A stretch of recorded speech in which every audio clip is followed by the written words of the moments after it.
Olá a todas e todos, prosseguindo com a nossa resolução de questões para a prova da Defensoria Pública do Estado de São Paulo. Você, a essa altura do campeonato, já percebeu que a prova ama matéria de pena. Tanto a matéria mais filosófica, finalidades da pena, quanto a matéria mais de aplicação da pena, quanto execução penal. E aqui nós temos uma nova questão de execução penal. Então, na prova de 2015, foram duas questões de execução penal, uma ligada a sanções disciplinares e a outra ligada ao instituto dos mais importantes da execução, que é o livramento condicional. O livramento condicional está na LEP, e eu já te falei no vídeo passado que ler a LEP é ler a Bíblia da Defensoria, né? A Defensoria é muito ligada em questões sobre execução penal, muitas delas estão no texto, na letra da lei da LEP, e muitas estão na jurisprudência, claro, nas súmulas e etc. E no caso do livramento, além da LEP, é muito importante ler também o Código Penal, artigo 83 e seguintes, né, artigo 83 e 88. Então tem que ler linha por linha. O livramento condicional é uma matéria que foi modificada pelo pacote anticrime, todas essas modificações, portanto, posteriores à prova de 2015, essas modificações têm tudo para cair, né? Aliás, faço um alerta especial sobre as modificações na execução do pacote anticrime, né, que foi de 2020 e que, portanto, não foi cobrado ainda e tem tudo para ser cobrado na próxima prova da Defensoria, tá certo? Então, bora lá, como sempre. É isso aí. Bem, livramento condicional.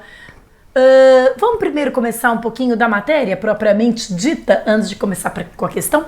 O livramento condicional, como você sabe, é um instituto que visa impedir os efeitos nefastos, visa impedir os efeitos deletérios do longo encarceramento.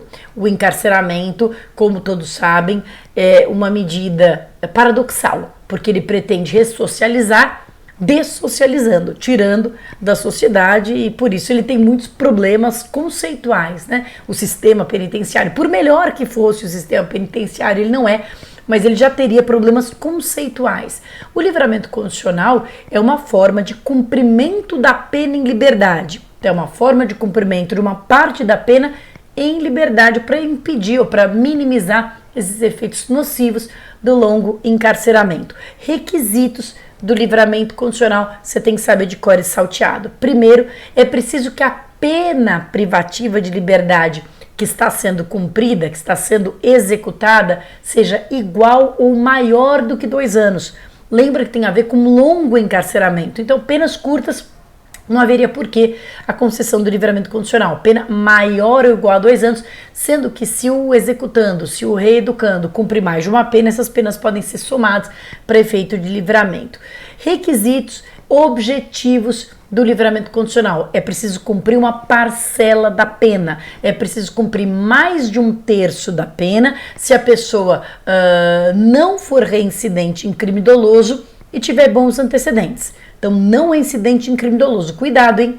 Não se exige que seja primário. Basta não ser reincidente doloso para cumprir mais de 1/3 da pena e ter bons antecedentes. Se for reincidente doloso, metade. Então, não reincidente doloso e de bons antecedentes, mais de 1/3. Reincidente doloso, mais da metade. Aqui a gente já tem uma pergunta típica de defensoria, porque o legislador, como só ia acontecer, comeu bola. O legislador esqueceu da situação em que eu não sou reincidente doloso, mas também não tenho bons antecedentes. Eu não sou reincidente doloso, seja porque eu sou primária, seja porque minha condenação anterior é por crime culposo, não importa, mas eu tenho maus antecedentes. Veja que essa situação específica do não reincidente doloso mais portador de maus antecedentes não foi contemplada pelo legislador, não foi abordada pelo legislador. Portanto, onde é que eu encaixo essa situação? Num terço ou na metade? Bem, como não se admite analogia em malam partem, isso vale para tudo, inclusive para a interpretação da lei penal, não se pode equiparar a situação do portador de maus antecedentes ao reincidente doloso. Só se pode, por analogia em bonam partem, equiparar essa situação ao não reincidente doloso e com bons antecedentes. trocando em miúdos, explicando tudo de forma rápida. Quer dizer que se eu não for reincidente doloso, se eu não for reincidente em crime doloso, ainda que eu tenha maus antecedentes, eu tenho direito a executar só mais de 1/3 da pena. Mais de 1/3 da pena, beleza? Então, mais de 1/3 para o não reincidente doloso, mais da metade para o reincidente doloso e mais de 2/3 para o condenado por crime hediondo ou equiparado ou tráfico de pessoas. Entrou aí um tráfico de pessoas hediondo, equiparado ou tráfico de pessoas, mais de 2/3, desde que não reincidente em crime da mesma espécie. O que isso significa? Desde que não reincidente específico. Desde que não reincidente específico. Específico em crime também hediondo ou equiparado. Não precisa ser no mesmo crime. Esse é o entendimento majoritário da jurisprudência.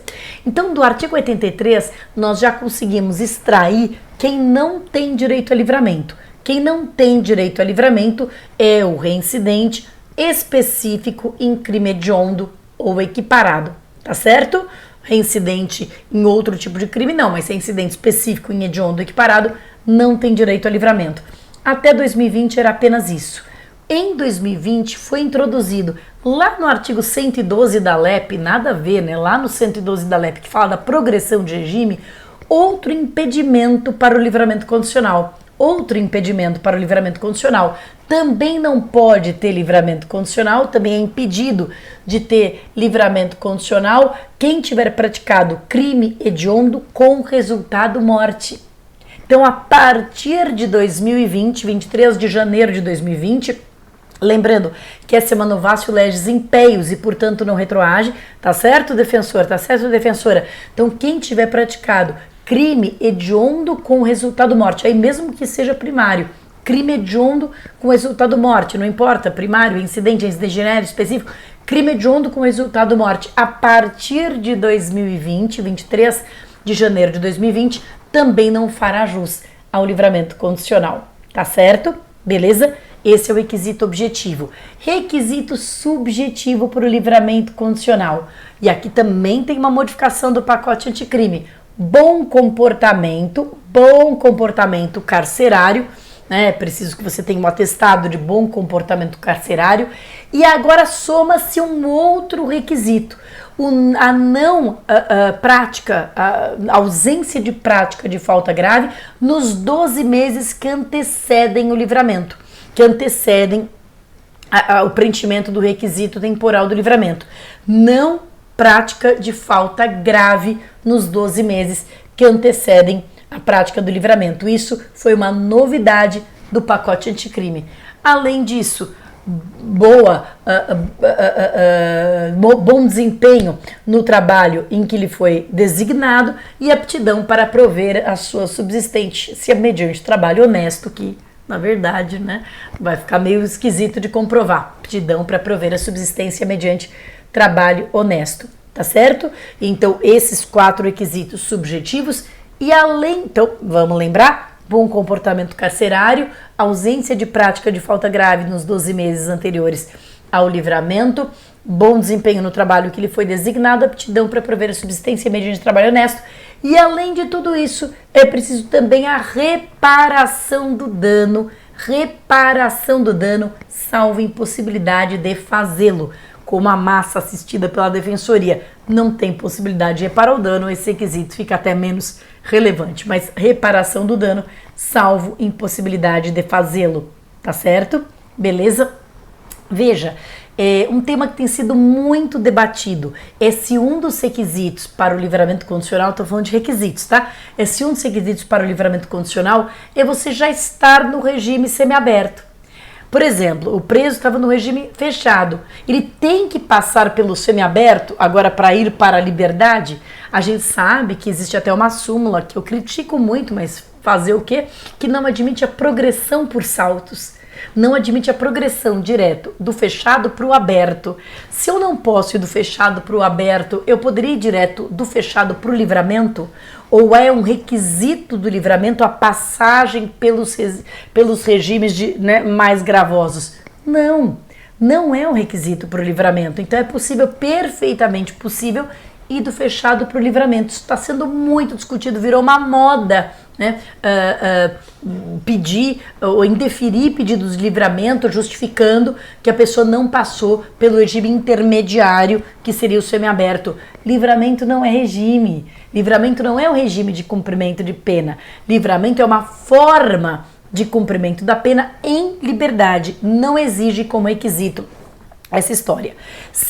A segunda discussão aqui, e o exame criminológico? Quantas e quantas vezes você e eu já pedi, você pedirá livramento condicional e daí vem assim o despacho do juiz, requisite-se exame criminológico.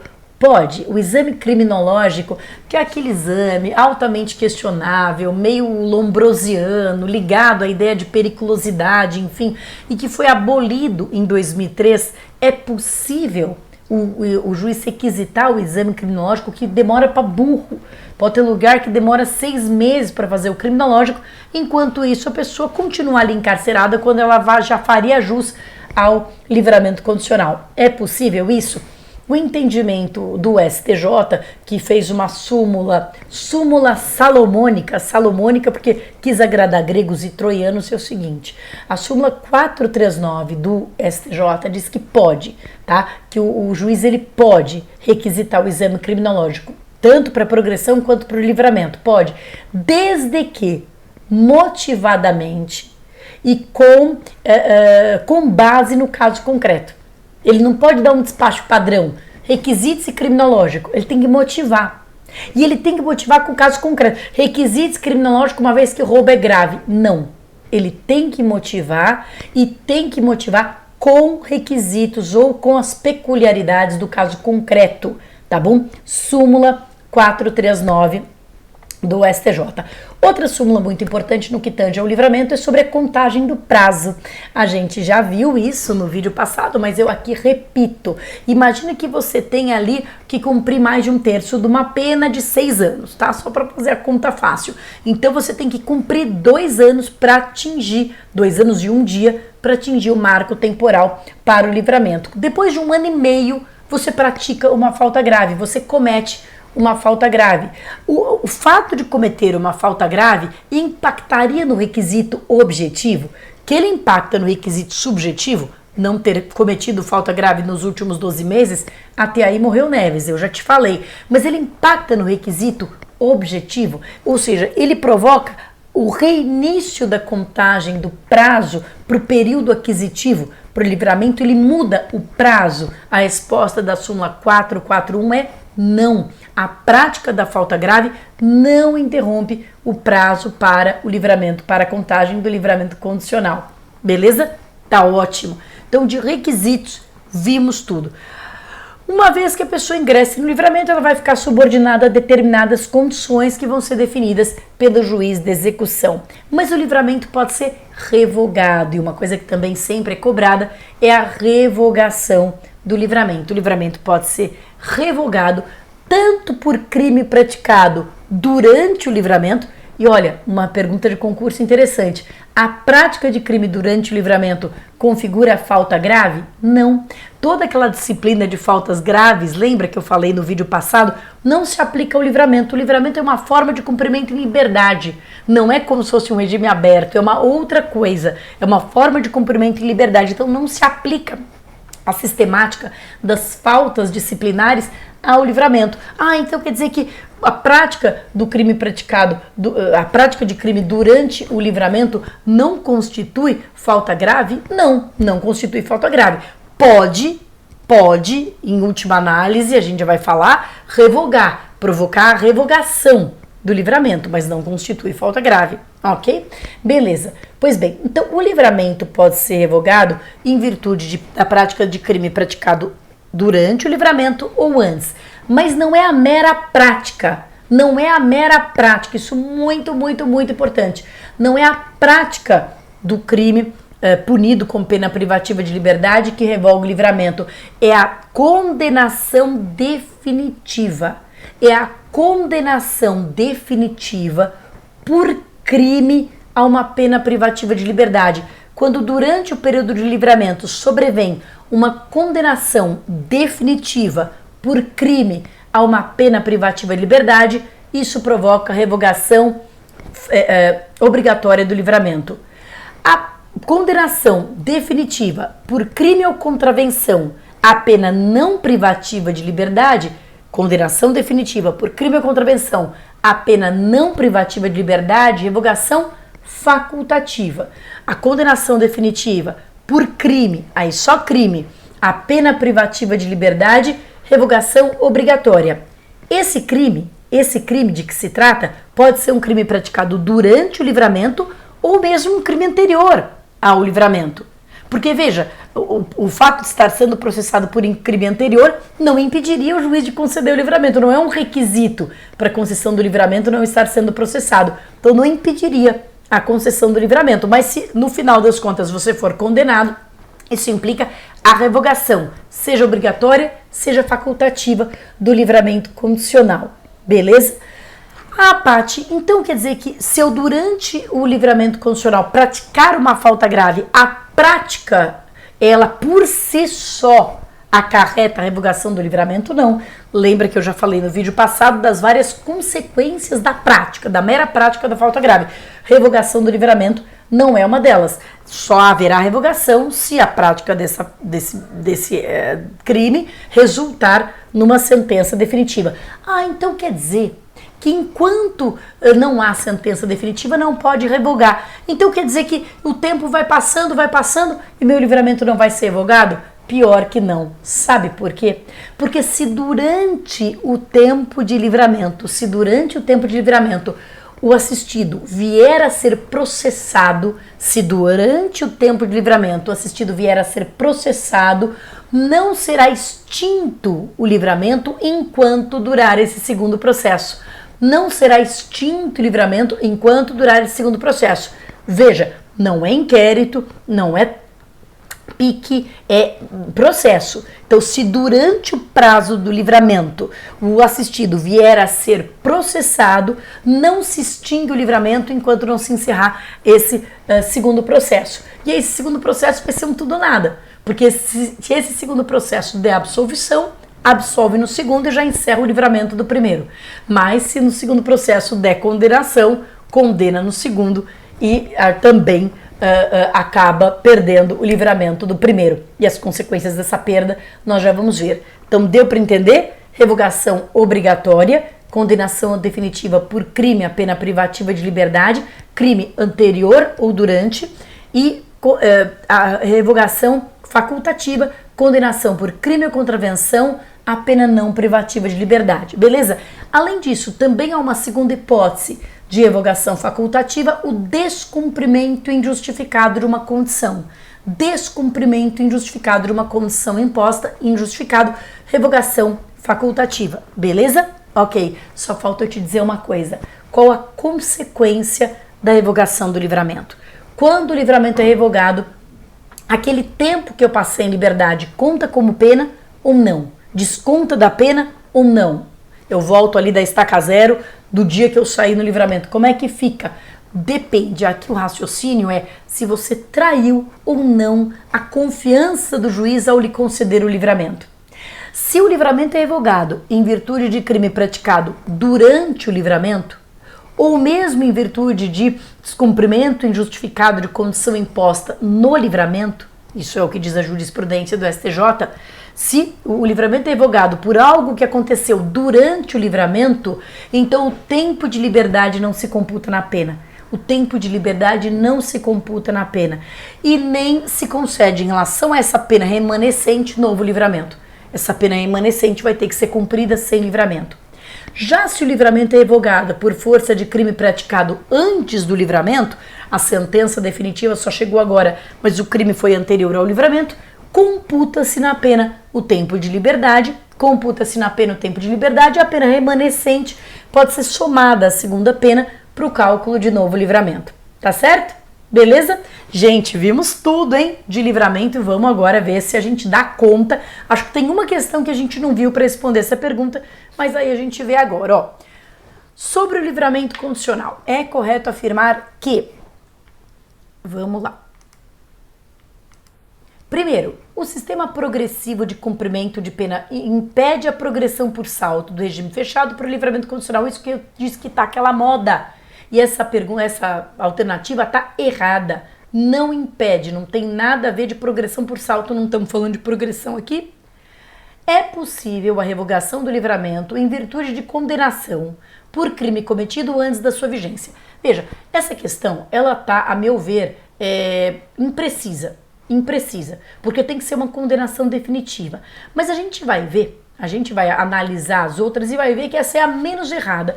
E às vezes, né, a vida de concurseiro não é fácil, às vezes é isso. Às vezes tem que ver qual que é a menos pior, e essa aqui você já vai ver. O lapso temporal para o reincidente específico em crime hediondo é de mais de 2/3 da pena. Não.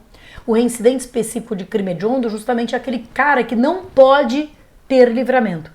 O pacote anticrime acrescentou um cara que não pode, que é o condenado, mesmo que primário, mesmo que não reincidente, mas o condenado por crime hediondo com resultado morte. Mas isso só vale a partir da entrada em vigor do pacote anticrime.